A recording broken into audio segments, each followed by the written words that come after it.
Aleandro Moretti was not asleep. His eyes were shut tight, his breathing slow and heavy, his tall frame sunk deep into the black leather armchair that dominated the library of the Moretti estate. To anyone watching from the doorway, he was nothing more than a man drifting through an afternoon nap, one hand resting loosely on the armrest, his chest rising and falling in a rhythm so steady it could lull a room to sleep. But behind those half-closed eyelids, his mind was sharp as a blade, calculating and waiting.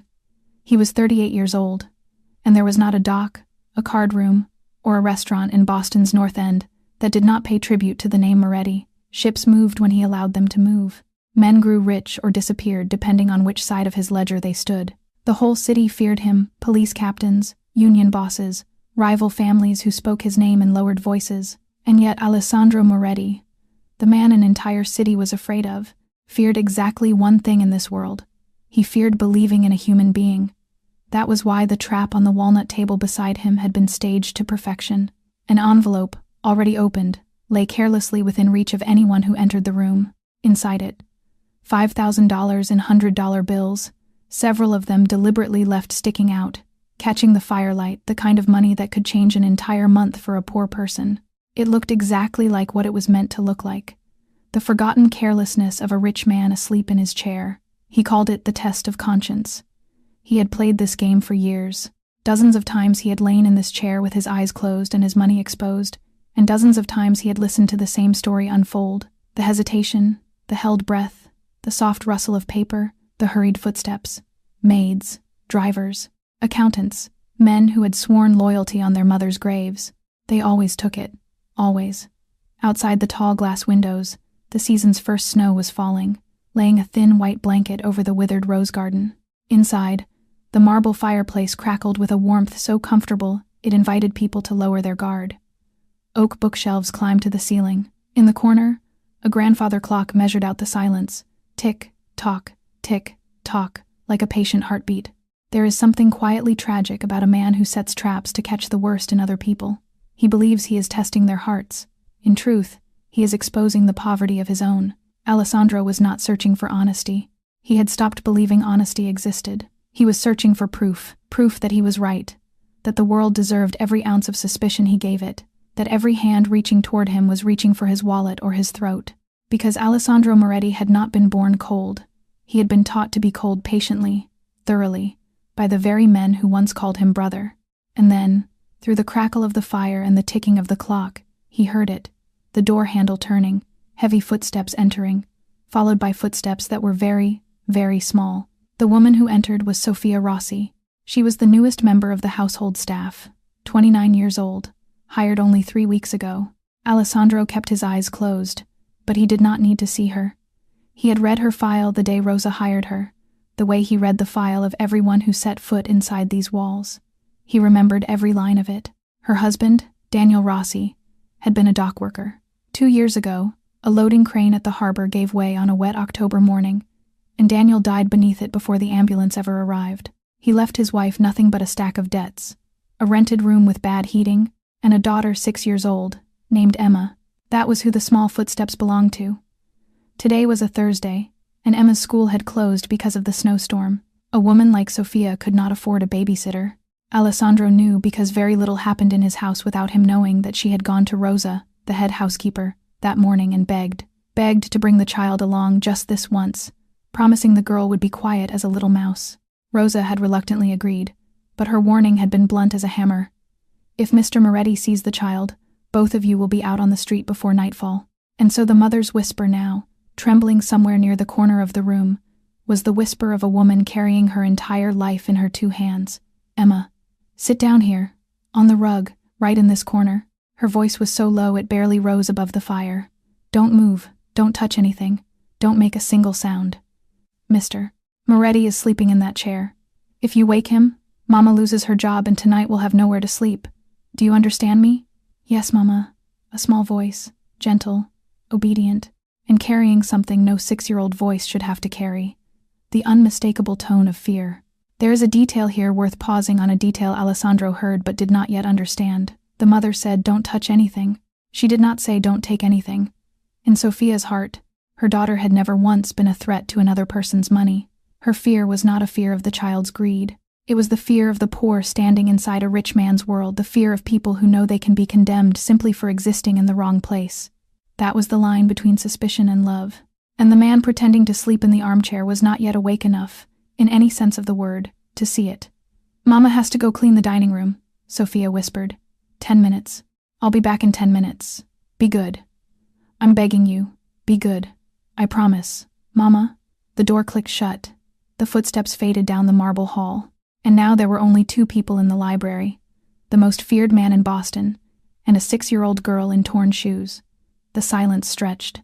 The fire crackled. The grandfather clock ticked on tick, tock, tick, tock. Alessandro kept his breathing slow and perfect, but every nerve in his body was listening.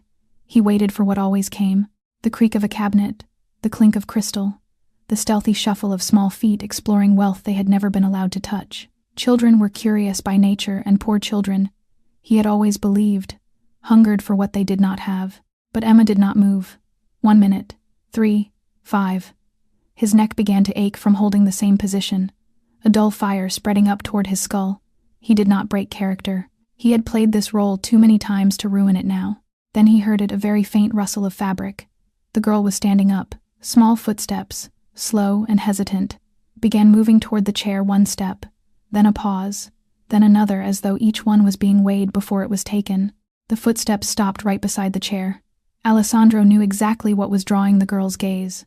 The envelope, $5,000, lying inches from his relaxed, open hand, close enough for a child to reach without even stretching.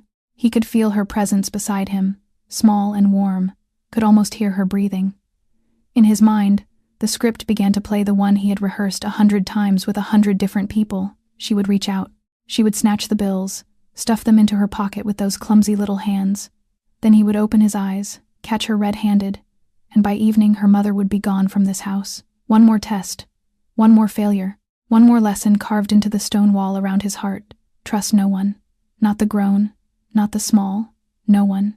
He waited for the rustle of paper. It never came.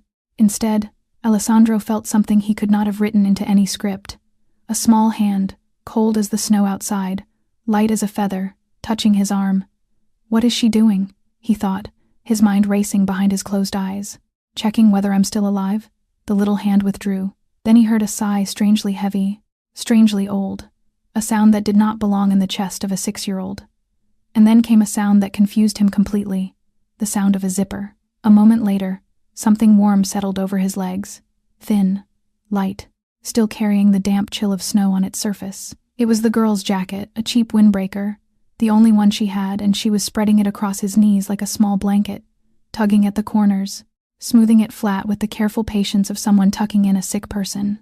Then she whispered, so softly it was almost swallowed by the fire, as if speaking only to herself, "Mama says sick people shouldn't be left cold." Alessandro's heart skipped a beat. This was not in the script, none of it. The girl wasn't looking at the money, she was looking at him. Then a faint sound of paper sliding across wood, his whole body tensed. "Ah," he thought bitterly, "here it is. Now that she's lulled me to sleep in her mind, now she takes it." But the sound was wrong. It was not the sound of money being grabbed. It was the sound of the envelope being pushed slowly, deliberately away from the table's edge, toward the center, until it rested safely against the base of the lamp. Not hidden, not taken, just protected, so it would not fall. Then she bent down, picked up the leather notebook that had slipped from his lap, wiped the dust off its cover with her sleeve, and set it neatly beside the envelope. "Safe now," she whispered. The small footsteps padded back to the corner. He heard her sit down on the rug, heard her pull her knees to her chest, and then he heard something that tightened his throat. The faint, rhythmic tremble of a child shivering. She had given a stranger her only jacket, and now she was the one who was cold. Alessandro dared to open his left eye, just a sliver, hidden behind his lashes. And what he saw shook him to his core.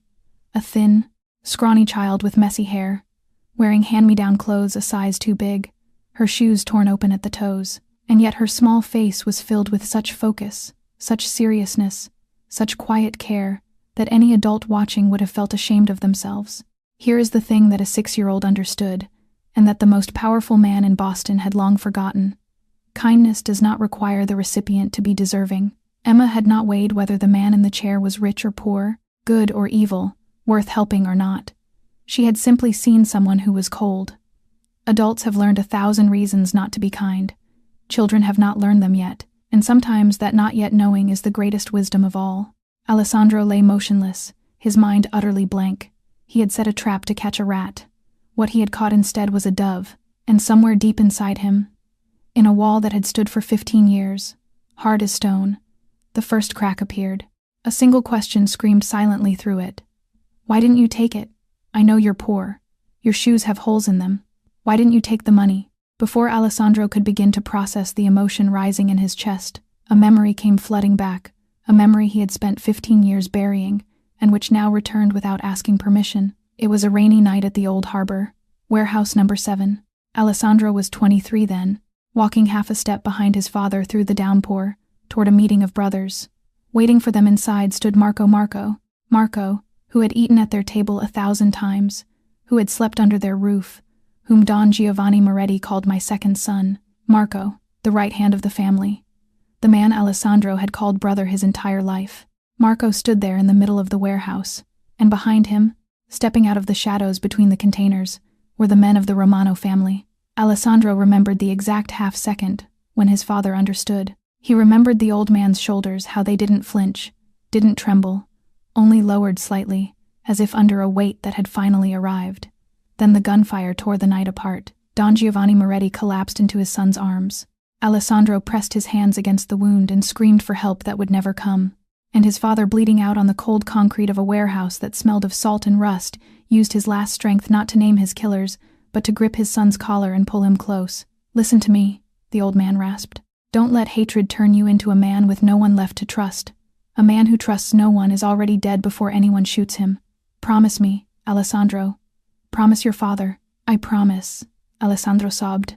Papa, I promise.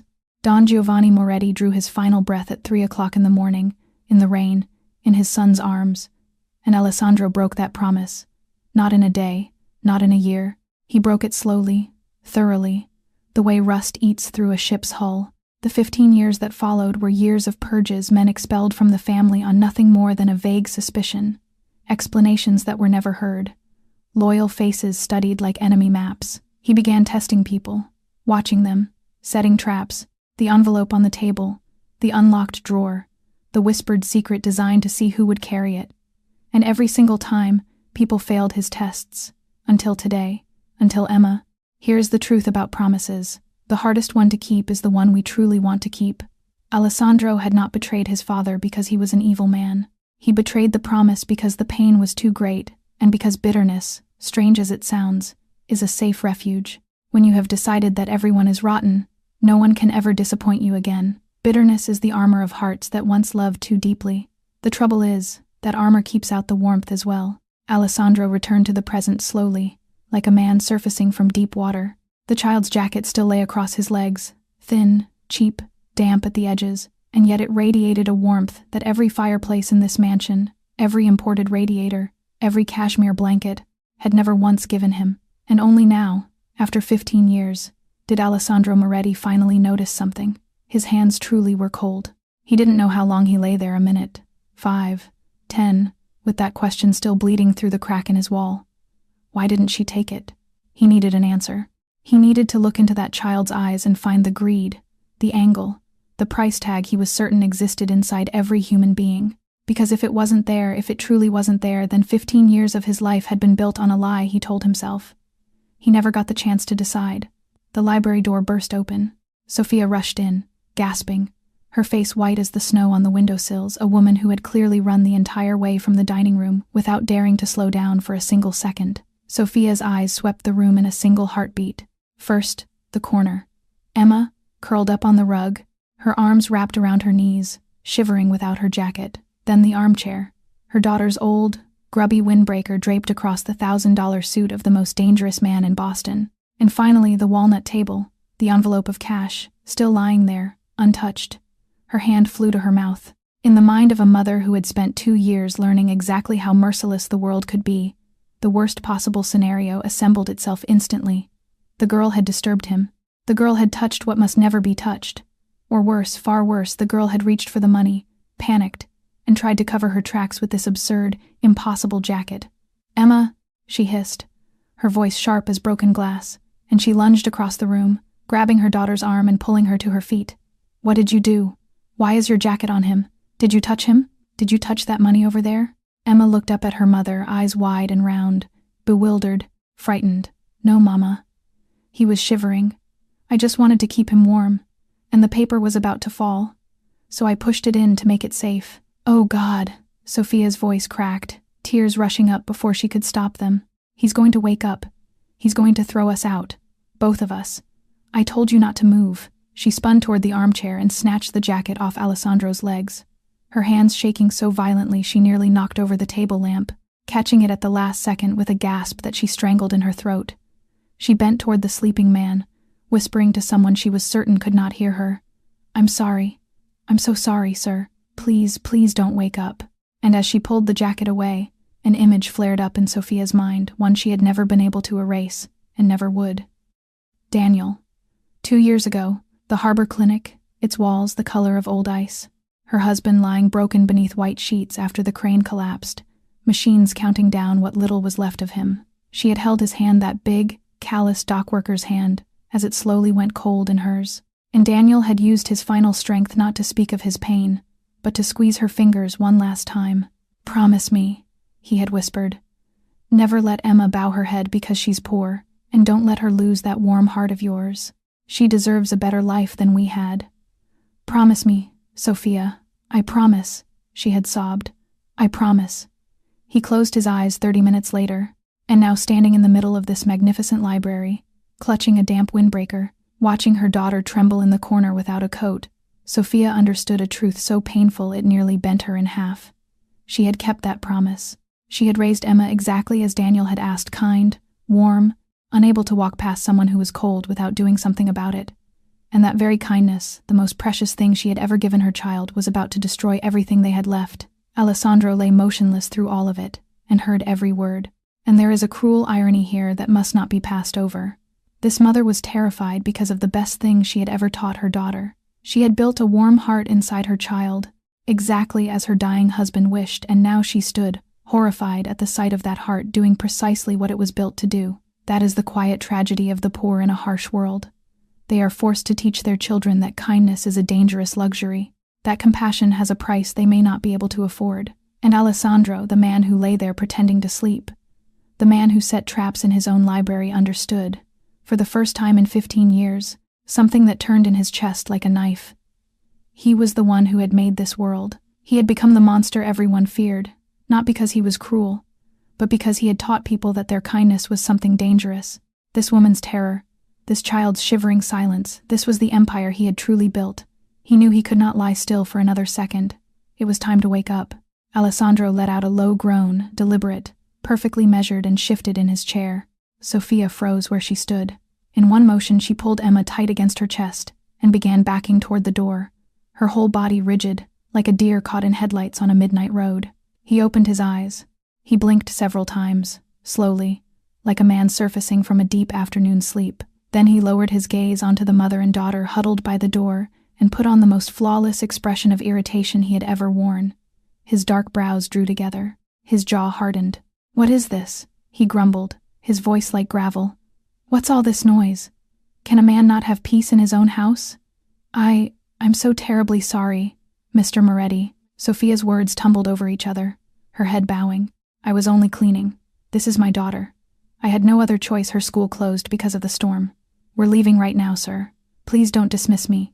I need this job. I'm begging you." Alessandro looked at the two of them for a long moment. His gaze traveled slowly, deliberately to the envelope on the table, still resting exactly where Emma had pushed it, safe against the base of the lamp, then to the girl, half hidden behind her mother's leg, trembling. Not from the cold anymore, from fear. "Little one," he said, "come here." Sophia's hands clamped down on her daughter's shoulders. "Sir, she didn't mean any harm. She's only 6. I swear I said, come here." The room went silent except for the fire. Emma gently peeled her mother's fingers from her shoulders, one small hand over the trembling large one, a gesture so calm it seemed to belong to someone 3 times her age. Then she walked forward, step by step, trembling but unbroken. She stopped right in front of the Don's knees. Alessandro leaned down until his face was inches from hers. He stared straight into the child's eyes, searching, the way he had searched 1,000 faces across interrogation tables and boardroom tables alike, searching for the flicker of a lie, searching for the greed he was certain lived inside every human being on this earth.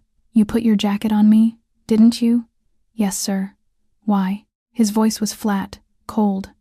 The voice that made grown men's hands sweat. "I'm a stranger to you. I'm rich. Upstairs I have a closet full of fur coats. Why would you give me your jacket?" Emma looked down at her torn shoes. For a second, he thought she might cry. Then she raised her eyes to his clear, brown, utterly without calculation. "Because you looked cold, sir. My mama says when someone is cold, you cover them with a blanket. Even if they're rich. Cold is still cold." Alessandro went completely still. Cold is still cold. A truth so simple it was brutal. His entire life, he had divided the world with lines carved in stone. The rich and the poor, the trustworthy and the dangerous, those who mattered and those who could be used. He had built an empire on those lines. And a 6-year-old girl in torn shoes had just erased every single one of them with 5 words. Hunger is still hunger. Loneliness is still loneliness, whether you sleep on straw or on silk. Perhaps true wisdom is not knowing more than others. Perhaps it is simply remembering the things we all knew when we were children, before the world taught us to forget. But the test was not over. In truth, it had only just begun. The girl had passed the first level, honesty. She had not taken what was not hers. But Aleandro Moretti had spent 15 years learning that one honest moment proves nothing. Anyone can be good once, by accident. He wanted to know whether this was chance or whether this child truly carried a heart of gold. And there was only one way he knew how to find out. Pressure. His eyes drifted down to the armchair, to the dark, damp stain on the leather, where the wet jacket had rested against his legs. He raised one hand and pointed at it. And when he spoke, his voice dropped into the register that had ended careers and started wars. "My chair," he said slowly. "Italian leather. Imported. $200 a yard, and now it's wet." He let the silence sit for a moment, then delivered the lie without a flicker. "Water ruins leather. It can't simply be dried, it eats into the hide. It will need professional restoration." He looked up at Sophia, his face carved from stone. $500. He watched them carefully, watched the mother's face drain of what little color it had left. Because this was the real test, the one Sophia could not see. He wanted to know what pressure would do to this little family, whether the mother would turn her fear into anger and unleash it on the child, whether $500 impossible dollars would break the bond between them, the way money, in his experience, broke everything. Sophia looked at the stain, then at Alessandro, and the tears came not loud, not desperate, just silent water sliding down a face that had run out of everything else. "Mr. Moretti, please." Her voice was barely holding together. "I don't have $500. I haven't even been paid this month yet. Please take it out of my wages. I'll work for free. I'll work every weekend, every holiday. I'll do whatever needs to be done. Just please, please don't do anything to my daughter." Alessandro's eyes narrowed slightly. She's willing to work for nothing. In 15 years of tests, he had watched grown men sell out their closest friends over sums smaller than this. He had watched employees blame each other, spouses blame each other, brothers blame each other. And here stood a woman with nothing, offering the only thing she had left, her own labor, her own body, and asking for nothing in return except her child's safety. Rare. Vanishingly rare. But he was not satisfied. Not yet. The mother had passed. There remained one more heart to weigh. He turned his gaze down to the girl, and his voice came out flat and hard as the marble of the fireplace. "And you caused this damage. Do you have anything to say for yourself?" Emma stepped forward. She did not cry. That was the first thing that struck him. The child did not cry. Her small face was strangely, impossibly serious, like a soldier standing before a tribunal. She reached into the pocket of her worn trousers, dug for a moment, and then opened her small hand. Resting in her palm was a tiny wooden bracelet, carved with the shape of a star. The paint had chipped almost entirely away. The string was frayed. To anyone else in the world, it was worthless, a piece of scrap that wouldn't fetch a single dollar at any market in Boston. But the way Emma held it, cradled in her open palm, steady, careful, she might have been holding a diamond. "I don't have $500, Emma said softly. "But I have this. It's my papa's star.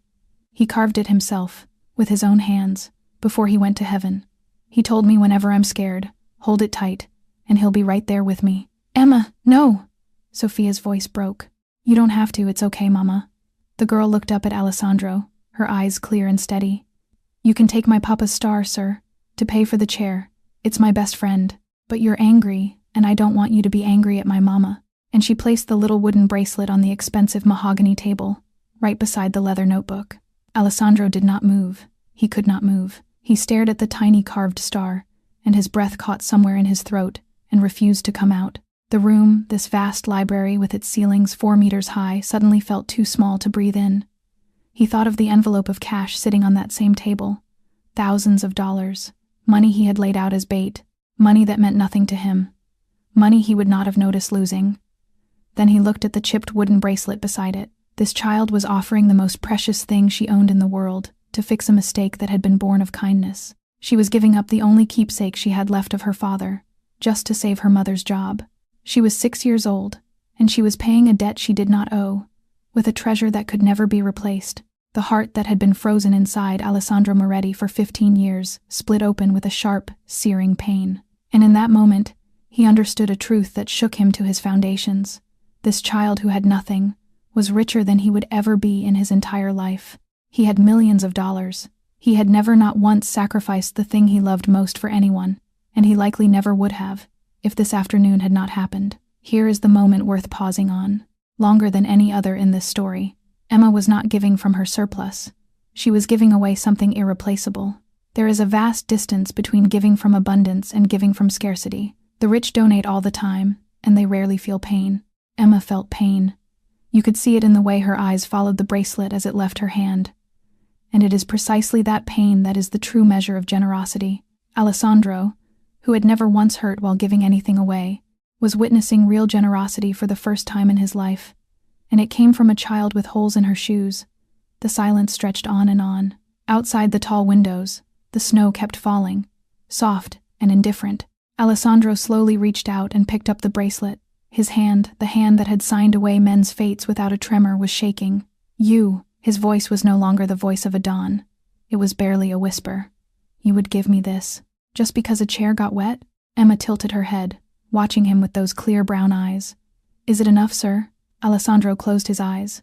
Behind his eyelids, 15 years of faces paraded past partners, soldiers, friends, family, every one of them reaching toward him, and every one of them reaching to take. Not one of them had ever stood before him with open hands, offering everything they had. "Yes," he whispered, opening his eyes. "It's enough. More than enough." Alessandro sank back into the chair. The performance was over. He could not play the villain for another second. The mask had grown too heavy to hold against his face. "Sit down," he said. And his voice had changed completely. No sharpness, no authority. It was the voice of a tired, lonely man. Sophia stood frozen, unable to process the shift. Out of pure habit, the old steel returned to his throat.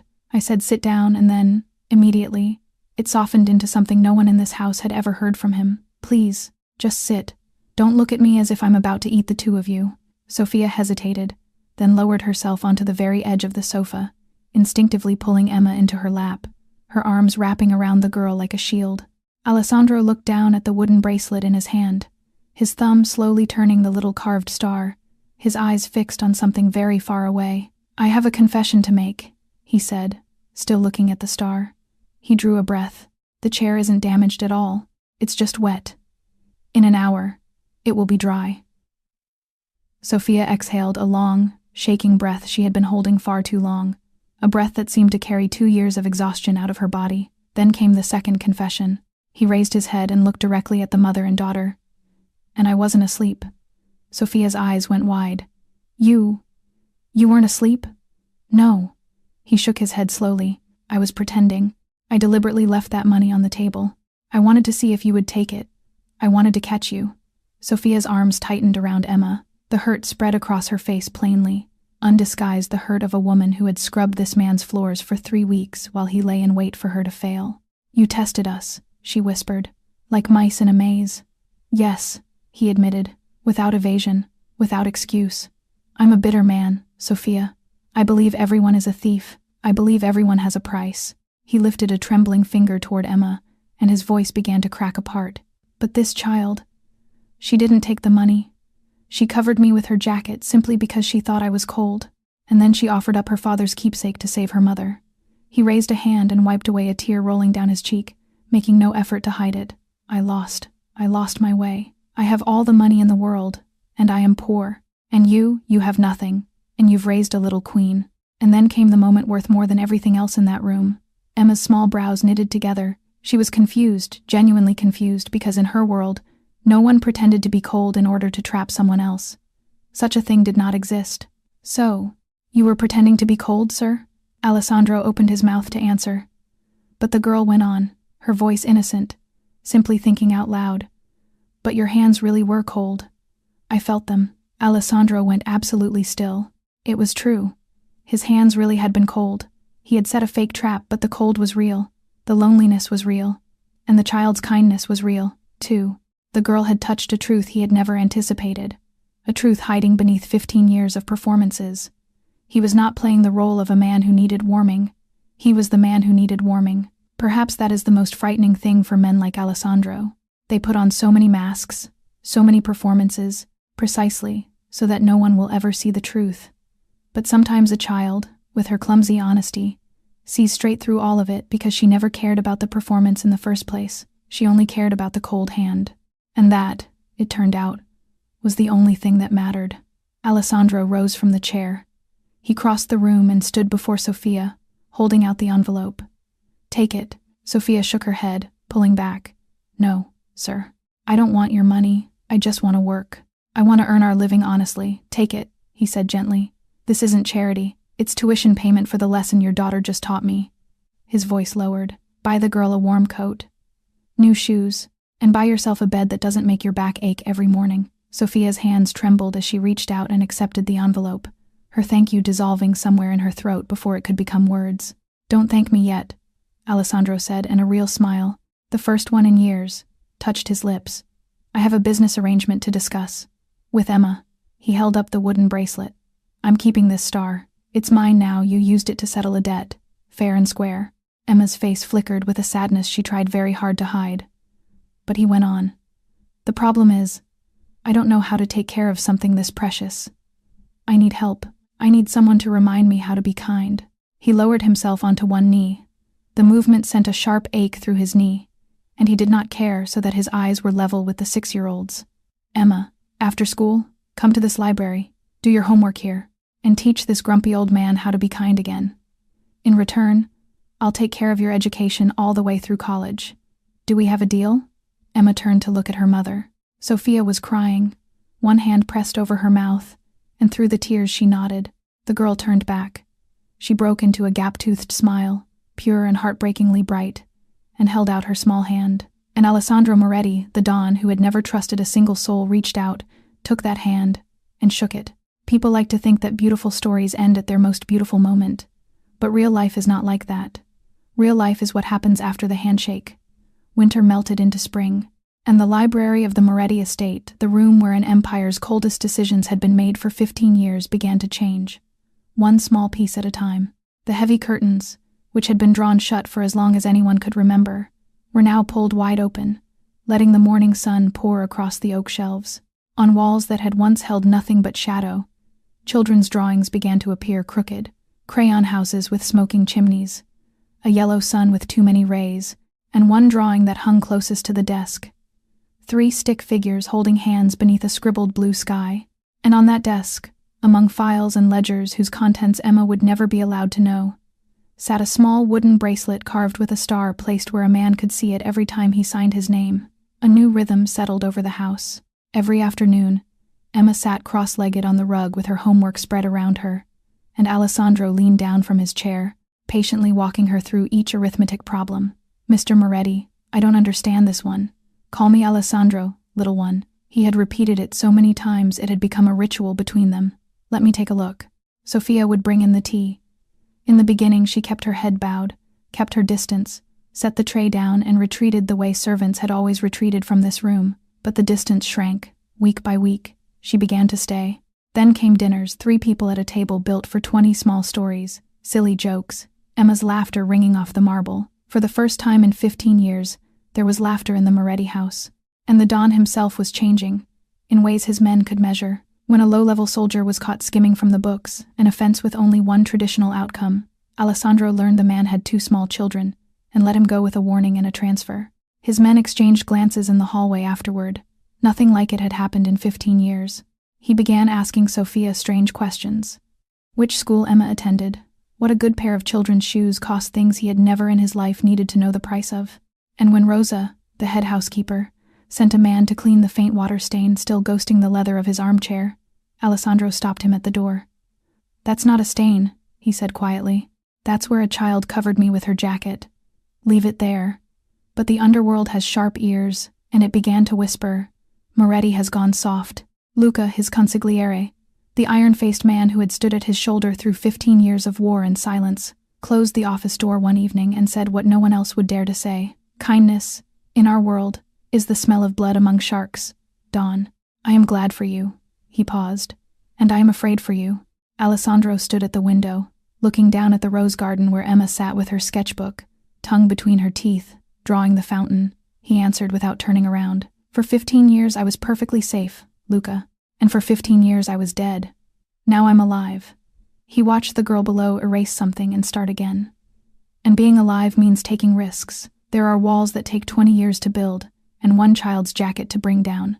But it must be said, the world outside that wall is not as gentle as the child who pulled it down, because 5 miles away, in a walled villa on the south side of the city, a silver-haired man sat before a fireplace, turning a photograph over in his fingers.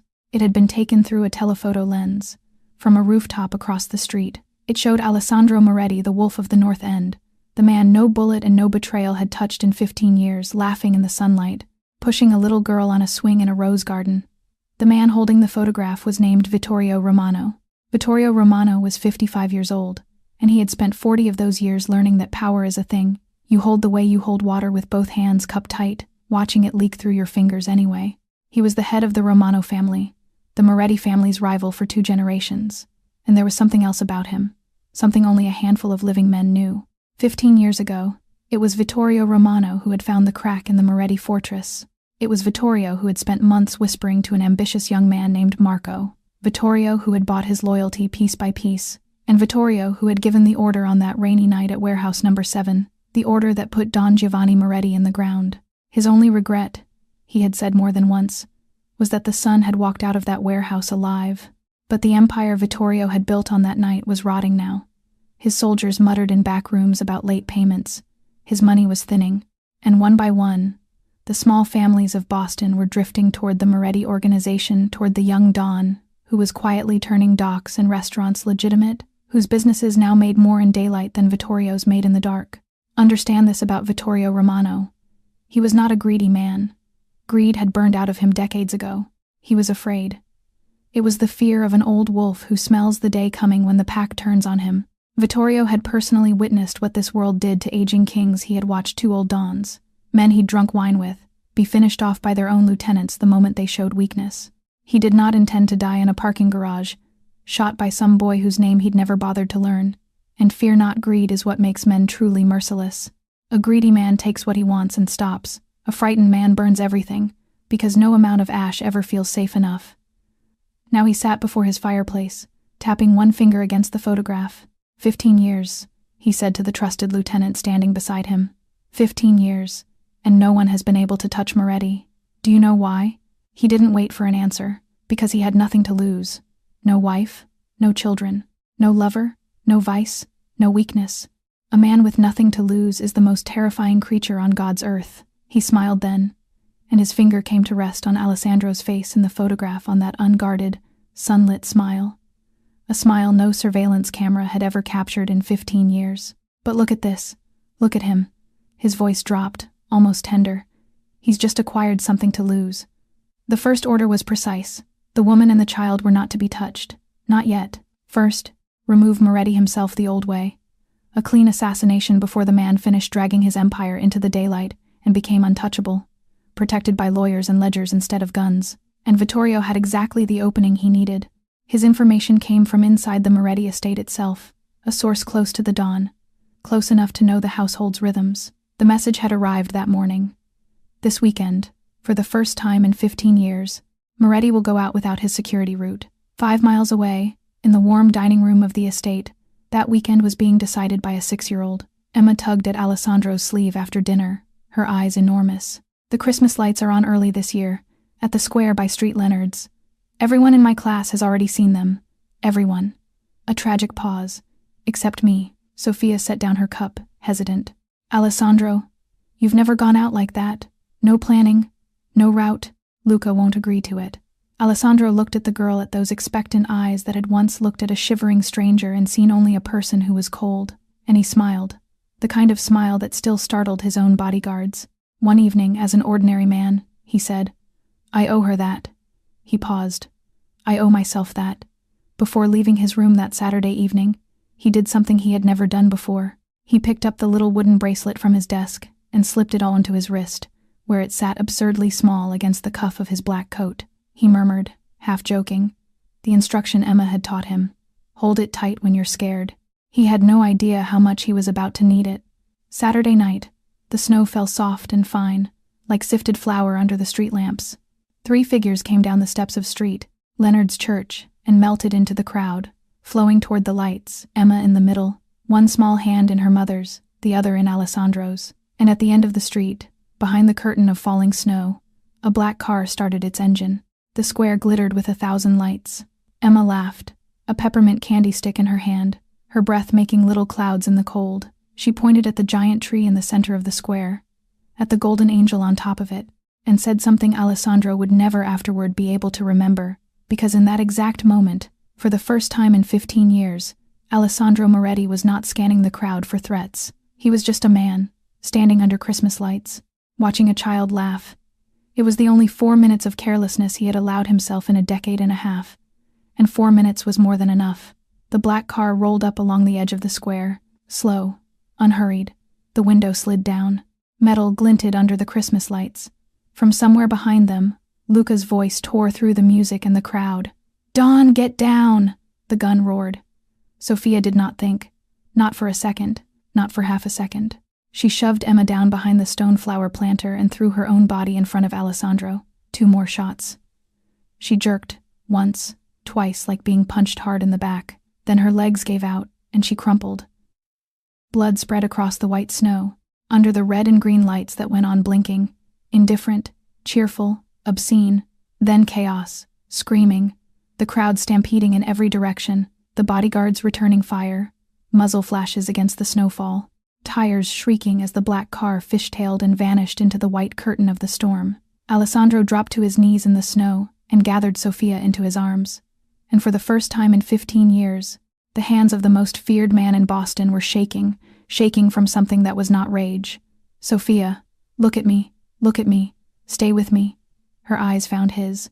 Behind them, Emma was screaming for her mother, thrashing against Luca's arms as he held her back, held her down, shielded her with his own body. Sophia's fingers closed weakly around Alessandro's lapel. She pulled him closer, and with the last strength she had before the darkness took her, she whispered, "Don't.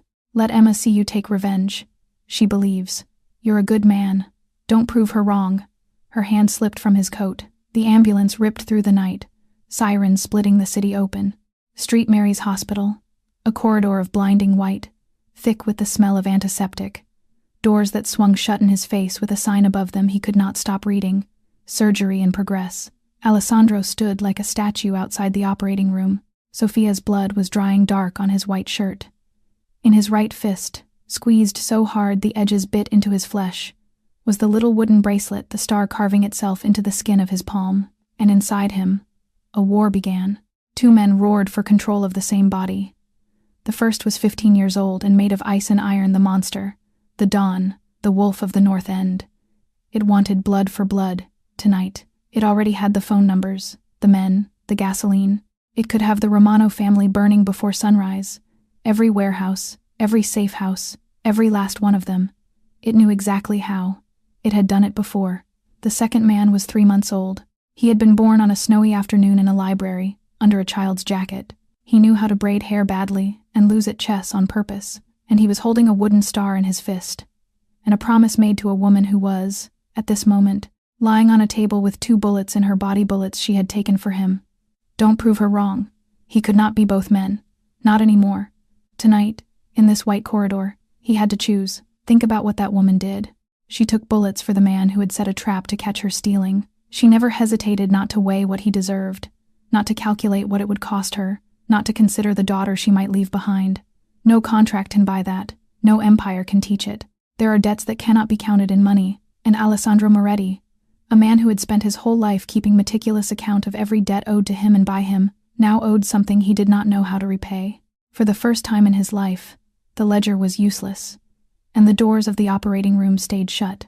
The surgery lasted 6 hours. When the doors finally opened, the surgeon's face told the story before his words did. Success, but only by a margin that made grown men religious. One bullet had passed through her shoulder, the other had stopped 2 centimeters from her heart, 2 centimeters the width of a wooden star. Sophia did not wake. For 3 days, she lay in the white bed with machines counting her heartbeats, and the most powerful man in Boston sat in a plastic chair beside her and did not move. Aleandro canceled everything, every meeting, every negotiation, every piece of business that had once been the only reason he opened his eyes in the morning. For the first time in his life, he placed a human being above the empire. By day, he gave orders the ports locked down, the black car traced, every rat in the city squeezed for information, and within 48 hours, the trail was already curling toward the Romano family, the way he had known in his bones it would. And still he held back. No retaliation, no fire in the night. Luca stood in the hospital corridor and stared at him as if looking at a stranger. Don, we know enough. Give the word. Wait, Aleandro said. His eyes never left the glass window of Sophia's room. This is no longer only mine to decide. 15 years of underworld law said, strike now, strike hard. A whispered promise from a bleeding woman outweighed all of it. At night, he learned to do things he had never done in his life. He learned to braid a little girl's hair badly, crookedly, the braid sagging off to one side like a broken rope. And when Emma looked at herself in the mirror, she burst out laughing for the first time since the night of the gunshots, and Aleandro decided he would braid it wrong forever if it got that sound out of her. He learned the exact temperature of warm milk. He learned to read fairy tales aloud, dragons and princesses, and enchanted forests in a low, gravelly voice that had only ever been used to issue orders that made grown men go pale. Every night, Emma fell asleep against his shoulder, and every night, he sat frozen for hours, his arm dead and aching, refusing to shift his weight even an inch, so that the child would not wake. One of those nights, Emma stirred, half asleep. She reached over, slid the wooden bracelet off his wrist, pressed it into his open palm, and folded the Don's fingers closed around it one by one. Hold it tight, she murmured. My papa will stay with you. Mama's going to be okay. A 6-year-old, comforting the most feared man in Boston. And he let her. He sat in the dark with a wooden star clenched in his fist and a sleeping child on his shoulder. And he let her. Sophia woke at dawn on the 4th day. That night, when Emma had finally fallen asleep on the long bench beneath the window, Sophia turned her head on the pillow and studied the man in the plastic chair, the shadowed jaw, the wrinkled shirt, the exhaustion he wore like an unfamiliar coat. Why are you here? She asked softly. Every night. A man like you has 100 people he could pay to sit in that chair. Aleandro was silent for a long time. When he finally answered, he did not look at her. He looked at his own hands. All my life, I've only known how to buy loyalty. With money, with fear. Everyone who ever stood beside me was paid to stand there, or afraid to leave. He turned the bracelet slowly on his wrist. No one has ever given me anything for free. Not once, not in 38 years. He paused. Until a little girl's jacket. And your 2 bullets. Sophia turned her face toward the window, where the city lights blurred against the glass. I didn't take those bullets to be owed something. I know, he said, and his voice went hoarse. That's exactly why I don't know how to repay it, and that's exactly why. He stopped, then let the truth out, plain and unarmored. I don't want to repay it. I want to owe you for the rest of my life. There was no declaration after that, no speech, no music, none of the things love is supposed to arrive with. There was only his hand, moving slowly across the white sheet and coming to rest over hers, the hand that had signed orders that made men disappear, now trembling faintly over the thin fingers of a housekeeper, and she did not pull her hand away. Outside the window, the snow stopped falling. Some loves do not begin with a spark. Some begin with gratitude, the bone-deep gratitude of a person who, because of one other person, gets to be human again. Sophia came home after 3 weeks, and the Moretti estate became something it had never been in its history. A house where 3 people lived together like a family no one dared to name out loud. Sunday mornings now smelled of burnt pancakes because Alessandro insisted on making them himself, and failed with magnificent consistency, standing over the stove in a $1,000 shirt, while smoke curled toward the ceiling, and Emma held up scorecards from the kitchen table. In the rose garden, a wobbling bicycle traced drunken circles across the gravel, while a man who had once commanded 200 soldiers ran bent over behind it, one hand hovering near a small shoulder, shouting encouragement. And in the library, in the evenings, there were chess games in which the most feared strategist in Boston somehow, mysteriously, blundered his queen away to a 6-year-old opponent every single time, then slapped his forehead with theatrical despair while she shrieked with laughter. Sophia watched all of it from the doorway some evenings, one hand pressed over the healing wound near her heart, and said nothing. Some happiness is so fragile you're afraid naming it will break it, and Alessandro moved faster now, faster than his lawyers, faster than his accountants could keep up. The last of the ports were converted to legitimate shipping contracts. The card rooms were shut down, one by one, their doors chained. Peace envoys went out to the small families of Boston with terms so generous they were signed within days. When Luca asked him why the hurry, Alessandro answered while watching Emma chase pigeons across the garden, "I want a life where, when that girl grows up and learns the whole truth about me, she won't be ashamed that she once covered me with her jacket." Luca nodded slowly. He understood. And because he understood, he said the thing that needed, saying the warning that would come true, word for word. "Then move carefully, Don. Retreating halfway is showing your back to your enemies. A wounded wolf is a hunted wolf." 5 miles south, behind the walls of the Romano villa, the wounded wolf's enemy was learning exactly how right Luca was. The failed assassination had made Vittorio's position catastrophically worse. His soldiers whispered in stairwells about the old man who couldn't even finish a target standing still under Christmas lights. 2 of the neutral families had stopped returning his calls. The debts were coming due, and the money was not there. Every day Moretti grew more legitimate, more protected, more untouchable, and every day, Vittorio Romano's world got smaller. Then his source inside the Moretti estate sent 2 pieces of information. The first, Moretti's legalization was weeks from completion. After that, there would be nothing left to seize, only corporations, lawyers, paper. The second, Moretti now had a woman and a child whom he loved more than the empire itself. Vittorio stood before his fireplace for a long, long time, watching the flames, and when he finally spoke, the words came out quiet and almost gentle. The most chilling sentence of his long and chilling life. "Stop shooting at the wolf." He turned to his lieutenant. "Take what the wolf carries in its mouth. It will kneel down all by itself." The new plan was simple, and it was final.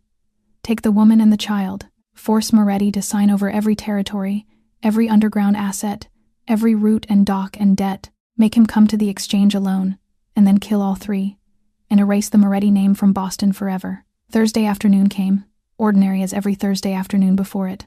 Sophia took Emma's hand and set out for the farmer's market, 800 meters from the estate gates, the same walk she made every week. It was the one small ritual she had refused to give up, the last little piece of ordinary life she kept for just the 2 of them. Choosing apples, counting change, being nobody special for 1 hour. Alessandro waved from the library window. Emma waved back with her whole arm, and on her small wrist, the wooden star bracelet caught the afternoon light she had borrowed his lucky charm that morning, solemnly promising to return it by dinner. On the street outside, the neighborhood security camera went dark for exactly 4 minutes. No one noticed. A flower delivery truck sat parked along the curb.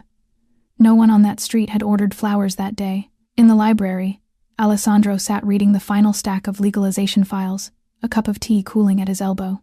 Across the room, Sophia's phone number rang out from his own phone and went unanswered. Once, twice, 3 times. He looked up from the papers. The tea had gone cold, and he knew with the same animal instinct that had kept him alive for 15 years that somewhere out there, in the ordinary Thursday afternoon, something had just broken. The security teams were out the gates within 3 minutes. They found the scene 400 meters down the road, and it was silent in a way that made hardened men speak in whispers. A basket of apples, overturned, the red fruit scattered across the asphalt like drops of blood, a child's shoe, lying on its side near the curb, and there on the gray, trampled snow, the little wooden bracelet with the carved star. Emma had slipped it off her wrist and dropped it. Deliberately, a 6-year-old girl, in the most terrifying moment of her young life, being dragged toward a stranger's truck, had kept her head clear enough to leave behind her papa's star a marker, a message, a trail for the one person she knew would come looking, smart and brave, her mother's daughter, to the bone. Alessandro knelt in the middle of the road and picked up the bracelet with both hands, the way a man lifts something holy. Around him, the first flakes of a new snowfall began to drift down, and the years collapsed. The same cold, the same gray light, the same sensation of the entire world being drained out through a hole in his chest. 15 years ago, a young man had knelt like this in the rain at the old harbor, with his father's blood on his hands, able to do nothing but scream. But he was not that helpless 23-year-old anymore. His phone rang, number withheld. He answered without a word, and the voice that came through was leisurely, unhurried, pleasant, a man reading a dinner menu aloud. 48 hours, Moretti. The entire North End. Signed transfer of every underground asset, every route, every dock, every debt owed to your family. And you deliver the signature yourself. Alone. Warehouse number 7, at the old harbor. A soft pause, almost warm. In exchange, the woman and the girl come home breathing. Alessandro said nothing. The voice continued, and now there was a smile inside it. You know, for 15 years, you taught this whole city that Moretti has no weakness, no wife, no child, nothing to squeeze. I confess I'd nearly given up. A quiet laugh. So thank you for finally making one. Warehouse number 7. The choice was no accident, and both men knew it. It was the same warehouse where Marco had stood smiling among the Romano gunmen. The same concrete floor where Don Giovanni Moretti had bled out in his son's arms at 3 a.m. Vittorio Romano intended to end the Moretti bloodline on the exact spot where it had first begun to fall. Alessandro's hand tightened around the phone until his knuckles went white. But when his voice came out, it was flat and level as still water. Don't touch them. I'll come. The family council convened within the hour, and the meeting room boiled over. It's a death trap. The Don walks in. He doesn't walk out. The moment you sign, all 3 of you are corpses. That's how it's done. We invented how it's done. And then one of the old men, a capo who had served his father, slammed his fist on the table. No one trades an entire empire for a housekeeper and another man's child. Your father built this house with blood. The room went dead quiet. Alessandro looked at the old man for a long moment, and when he spoke, his voice was soft and heavier than the table they sat around. And my father died with no one left to trust. Betrayed by a man he called his son, in a warehouse, in the rain. He rose to his feet. I will not die that way, and I will not live that way, not for one more day. Then came the question that had been burning under everything. How did Romano know? The market walk, every Thursday, the one unguarded routine, the 4 dead minutes of camera. Only someone inside the house could have known. It took Alessandro less than an hour of quiet questions to find the answer, by simple elimination. And when the answer came, it hurt more than he expected. Rosa, the head housekeeper, 20 years in the Moretti home. She had served meals to his father. Her son owed $60,000 to a gambling operation that, it turned out, belonged to Romano, and Vittorio had been holding the debt over her like a blade for months. They brought her to the library, and she went down on her knees, shaking, an old woman weeping into her hands. The room full of hard men held its breath and waited for the sentence because the old law had only one sentence for this, and every man present had seen it carried out. Alessandro looked down at her for a long time, and what he saw was not a traitor. He saw a frightened parent, cornered by a debt, protecting her child the only way she knew how. He thought of Emma. He thought of a small voice saying, "Cold is still cold, even the guilty, even the weak, even the ones who wound you. Get up, Rosa," he said quietly. The room stirred in disbelief. "You're going to keep talking to Romano. Every day, exactly as before." He stepped closer, and his eyes were no longer gentle. "Except from this moment on, every word you send him comes from me." The enemy's card had just become his card. Late that night, alone in the library, Alessandro stood by the window where he had waved to Emma that afternoon. He slid the wooden bracelet onto his wrist and closed his fist around it until the star bit into his palm. "You were right, little one," he murmured to the empty room. "Hold it tight when you're scared. I've been scared for 15 years, scared of trusting anyone." He looked out at the falling snow, toward the harbor, where the lights of the old warehouses burned dim against the dark. "Tonight, I'm done being scared." The last night before the deadline, Alessandro stood alone in the library, the room where everything had begun. He moved through it slowly, like a man walking through his own memory. He stopped at the armchair, at the faint watermark still ghosting the black leather, the stain he had never once allowed anyone to clean. His fingers hovered over it without touching. "That's not a stain. That's where I was saved." He stopped at the wall, at the crayon drawing taped beside the shelves, the crooked house with its smoking chimney, 3 stick figures holding hands beneath a scribbled blue sky. He reached out and touched, very lightly, the figure in the middle, the smallest one, the one with yellow hair. Then he sat down at the desk, pulled the transfer documents toward him, and signed them. All of them, every page, real signatures, on real documents, every doc, every route, every territory his father had bled for and he had killed for, signed away in firm black ink. Luca, standing across the desk, went rigid. "Don, those were supposed to be decoys. If the plan fails, I trade for real." Alessandro squared the pages and folded them into the leather case, and his voice carried not a single tremor. "The whole empire for the 2 of them. Don, an empire is a thing you can lose, Luca." He closed the case. "If I lose it, I'm still me. If I lose them," he paused, and for a moment the lamplight caught something raw in his face. "Whatever is left won't deserve to be called a man." Then he opened the desk drawer and took out a sealed envelope. He held it out. "Only to be opened if I don't come back. Everything is arranged inside the succession, the accounts, and provisions for Sophia and Emma for the rest of their lives. If the worst happens, you answer to no one. You carry it out yourself." Luca took the envelope with both hands. This was a man forged out of iron, 15 years at the Don's shoulder through wars and funerals. A man who had never bowed his head to anyone except in ritual. He looked at the envelope for a long moment. Then, slowly, deliberately, he lowered himself onto one knee. "For 15 years, Luca said quietly, "I followed the Don because I was afraid." He raised his eyes. "Tonight, I follow the Don because I am proud to. Power makes men kneel before you. Love makes men willing to die for you." It had taken Aleandro Moretti 38 years to learn the difference, and he had learned it, in the end, from a 6-year-old girl with a wooden star.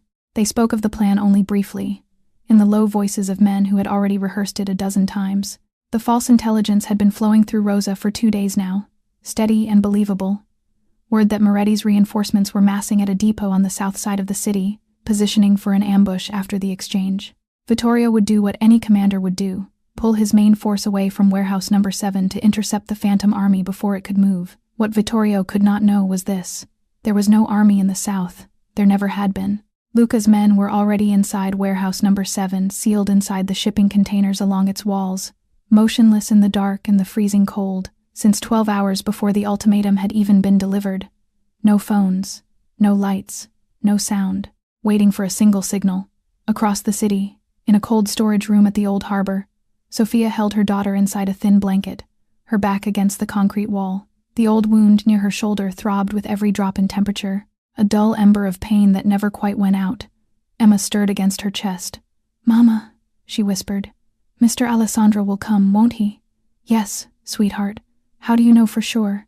Sophia pressed a kiss into her daughter's hair and held her a little tighter. "Because he was cold once," she whispered, "and you were the one who kept him warm. People don't forget that, my love. No one ever forgets the first person who saw that they were cold." Dawn came gray and quiet.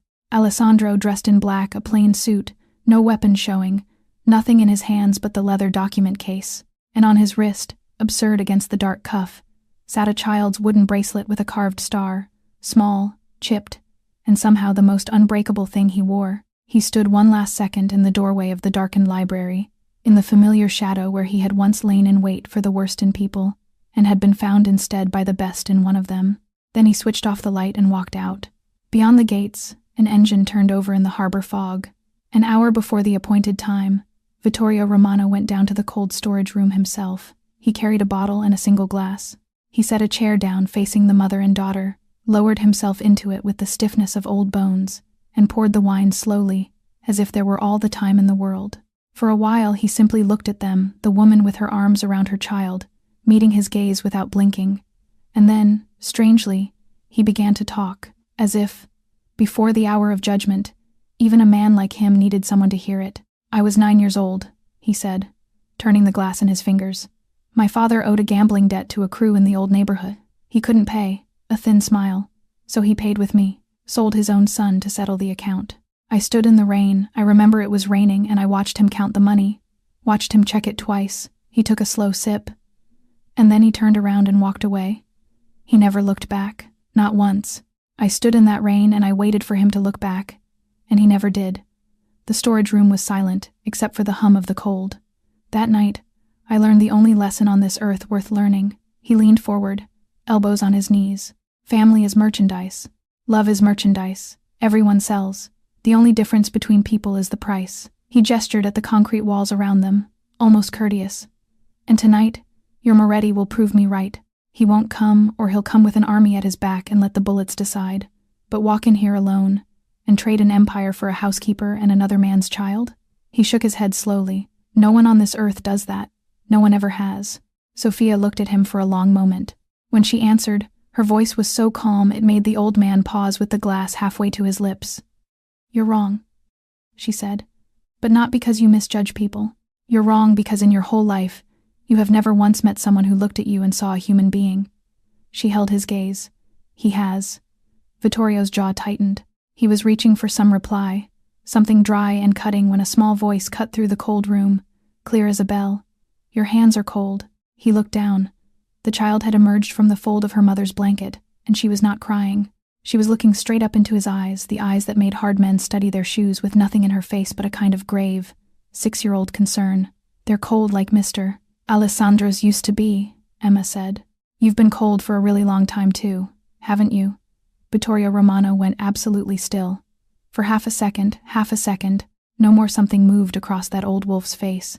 Perhaps it was the boy of 9, standing in the rain, watching his father count money. Perhaps it was 50 years of never once, not once, being asked a question like that by anyone. The hand holding the wineglass gave a small, involuntary jerk, and a dark drop spilled over his knuckles. Then he set the glass down hard on the concrete floor, stood up, and turned his back on them, and when he spoke, his voice came out hoarser than he intended it to. Lock them in. Understand what happened in that half-second.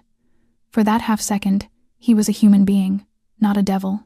There are men who are cruel not because they lack a heart, but because their heart has been left out in the cold for so long that they themselves have come to believe it does not exist. And sometimes, half a second is all that remains of a heart like that. Half a second and then the armor closes again, heavier than before, because the crack frightened the man wearing it. The appointed hour struck. Headlights swept across the seams of the warehouse doors. A single car alone rolled slowly onto the cracked concrete yard of warehouse number 7, the same ground where, 15 years ago, Moretti blood had soaked into the stone. The engine cut. The door opened. Alessandro stepped out, alone, both hands raised, holding nothing but the leather document case above his head. Black suit, immaculate, unarmed, and on his wrist, catching the floodlight, small, chipped, absurd, a child's wooden bracelet. From the shattered window on the second floor, Vittorio watched and counted. No convoy trailing in the dark. No sniper silhouettes on the neighboring rooftops. Nothing. His main force was miles away by now, lying in wait to intercept the Moretti reinforcements massing at the South Depot exactly as his inside source had warned. The math was clean. The wolf had come alone after all, carrying its empire in a leather case. He smiled, slow and satisfied, in the darkness above. The wolf walks into the cage by himself. He did not know that, since 12 hours ago, he was the one standing in the middle of the cage. The warehouse doors groaned open. Alessandro walked in. 2 lines of gun barrels tracked him from either side. He did not slow down. He did not speed up. His footsteps echoed off the concrete, the same concrete that had drunk his father's blood 15 years ago. He walked to the wooden crate in the center of the warehouse and stopped. He set the leather case down, opened it, took out the pen. Vittorio descended the metal stairs from the second floor, unhurried, savoring it. He stopped across the crate from the man he had spent 15 years failing to kill. Alessandro signed the final page in front of him, slid the stack across. Your territory, all of it. His voice was flat. Release them. Vittorio picked up the papers, leafed through them. Real signatures, real seals, real surrender. He let out a dry laugh, almost admiration. Beautiful signature, he said. Your father's hand, almost exactly. Then he looked up, and the courtesy drained out of his face. But you don't seriously think I'll leave you alive to come for revenge, do you, Moretti? He raised his hand to signal the shooters, and in that exact split second, his eyes flicked across the warehouse. The thin line of men along the walls, too thin, far too thin. Where was? A flicker of doubt, half a heartbeat too late. Alessandro's fist closed around the wooden bracelet, the signal. The container doors blew open all at once.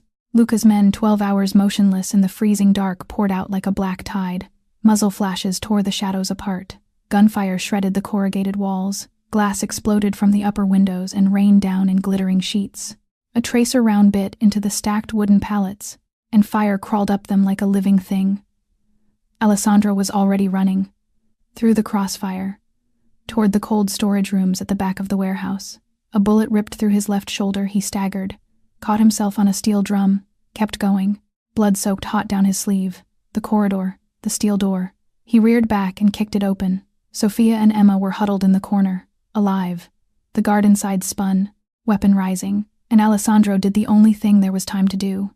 He threw his body between the gun and the two of them. Arms spread, making himself the wall. The mirror had come full circle. The man Sophia had once shielded with her own body now stood as the shield. And this time, Emma saw all of it, saw the man who had once pretended to be cold place, himself in front of a bullet meant for her. The shot never came. Luca appeared in the doorway behind the guard and dropped him with a single motion. Out in the warehouse, the battle was already collapsing. The fire had spread to the rafters, and the Romano soldiers, the men whose loyalty had been purchased with fear, did what purchased men do. The moment the ledger flips, they ran. They trampled each other toward the doors. Vittorio stood in the middle of the smoke, screaming at them to hold, to stand, to fight, and a stray bullet, fired blind by one of his own panicking men, caught him in the chest. He went down among the burning pallets. That is the fate of a man who spends his life buying loyalty with fear. When the fear changes direction, the loyalty evaporates, and the bullets stop caring whose side they were bought for. Alessandro crossed the warehouse floor and stood over him. Vittorio was still breathing shallow, wet, finished, and both of them knew it. His eyes found Alessandro's face, and his lips pulled into something between a grimace and a smile. "Marco," he rasped. "It was me. I sent him. 15 years ago.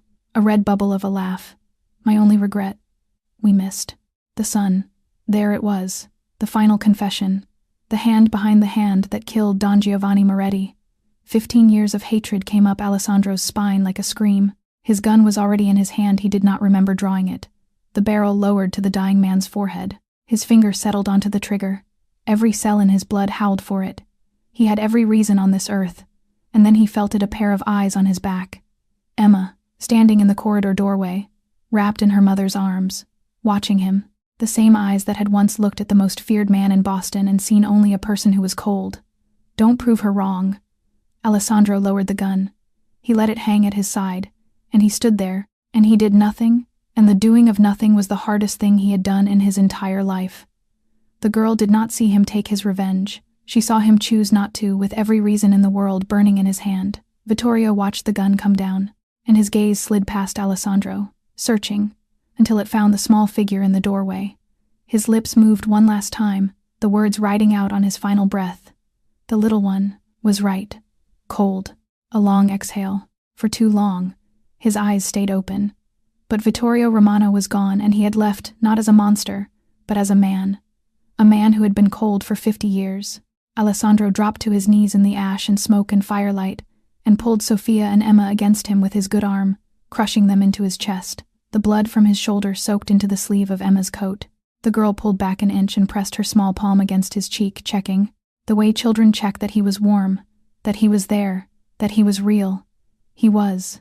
He pressed his lips to the top of her head, and he said the 3 simplest words of his entire life. "Let's go home." Dawn came up over the harbor. Ambulances and police cars filled the cracked yard of warehouse number 7, their lights washing pale against the morning. The smoke thinned into the winter sky, and then came the move no one in Boston's underworld could have imagined. Aleandro Moretti did not vanish behind lawyers and silence. He walked toward the investigators himself, and he cooperated, handing over everything. Every document, every name, the entire web of the Romano network. The war between 2 families that had lasted a generation ended that morning. With Vittorio's death and the truth laid out in the daylight, what remained of the Romano organization crumbled within weeks, like a wall whose keystone had been pulled. Then came the hospital, and this time, the roles were reversed. Now it was Sophia who sat in the plastic chair beside the bed, and Alessandro who lay against the white pillows, his shoulder wrapped in bandages. Emma climbed up onto the edge of the mattress, wearing her brand-new winter coat bought months ago.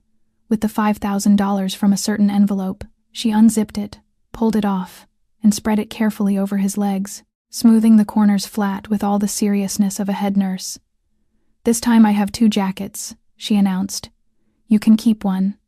The circle closed. Alessandro laughed until the tears ran down his face, and this time, no one in the room had to ask why. Weeks later, he stood before the family council and made the declaration that would be talked about for years. Every illegal operation dissolved, everything remaining, converted to the Lightport logistics, restaurants, construction, real estate. Any man who could not walk the new road was free to leave, with a fair share and no grudge held. "The Moretti Empire is not dying," he told the stunned room. "It is simply done needing blood. Some men left, more stayed. Luca stayed and became the first fully legitimate chief executive in the history of the Moretti name. He still called Alessandro Don out of habit, and Alessandro stopped correcting him. And then, one afternoon, in the library where everything had begun, sunlight pouring through curtains that were never closed anymore, Alessandro lowered himself onto one knee before Sophia. Halfway down, the 38-year-old knee and the healing shoulder betrayed him, and he winced, and Sophia burst out laughing through her tears. "Stand up and say it, you stubborn man." He did not stand up. In his open palm lay no velvet box, no diamond, only a small wooden bracelet carved with a star. "I am not worthy of your past," he said quietly. "But I am asking for the rest of my life, and I am asking permission from the man who carved this star to take his place in keeping you both warm until the end of my days." Sophia nodded, unable to speak a single word, and from behind the bookshelf where she had been eavesdropping from the very beginning, Emma launched herself across the room and threw her arms around both their necks. "So can I call you Papa now?" Aleandro Moretti, the man who had never blinked before a loaded gun, wept openly at a question from a child.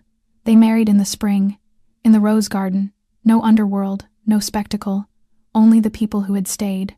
And during the ceremony, Alessandro took the wooden bracelet and fastened it gently onto Emma's small wrist. "Your papa is always with you," he whispered, "both of them. Some families are born of blood, others are born of choice. The second kind is not stronger, but it is chosen again every single morning, and so it is never, ever taken for granted. And that is where this story rests. It began with a trap built out of $5,000 and 15 years of bitterness, and it was defeated by a thin little jacket, still damp with snow. The most powerful man in Boston was not saved by his soldiers, his money, or his name. He was saved by a 6-year-old girl who looked at the most feared man in the city and saw only one simple thing: a person who was cold. Because kindness does not ask whether you are rich or poor, good or wicked, deserving or not. Cold is still cold, no matter who you are. And in a world where everyone is trying to take something, the person willing to give, even something as small as a jacket, a gentle word, a warm little hand, is the one who truly changes the world. Never underestimate a small act of kindness. It can melt a heart that has been frozen for 15 years. It can turn a wolf back into a man. So let me ask you, from the bottom of my heart, how did this story make you feel? Have you ever met someone like Emma in your own life? Someone whose simple kindness arrived exactly when you needed it most? Or have you ever been the one who was cold, waiting for someone to notice? Share your thoughts and your own stories in the comments below. I read every single one, and hearing what these stories mean to you, deep in your heart, is what keeps this channel alive. And if this story touched something in you, please press that like button, subscribe to our channel, and share this video with someone who needs a little warmth today so that stories of kindness like this one can travel even farther, and so you never miss the new stories we bring you every single day. Thank you so much for listening all the way to the end. I wish you and your family good health, a peaceful heart, and joy in every single day. Goodbye for now, and I will see you again in the next story.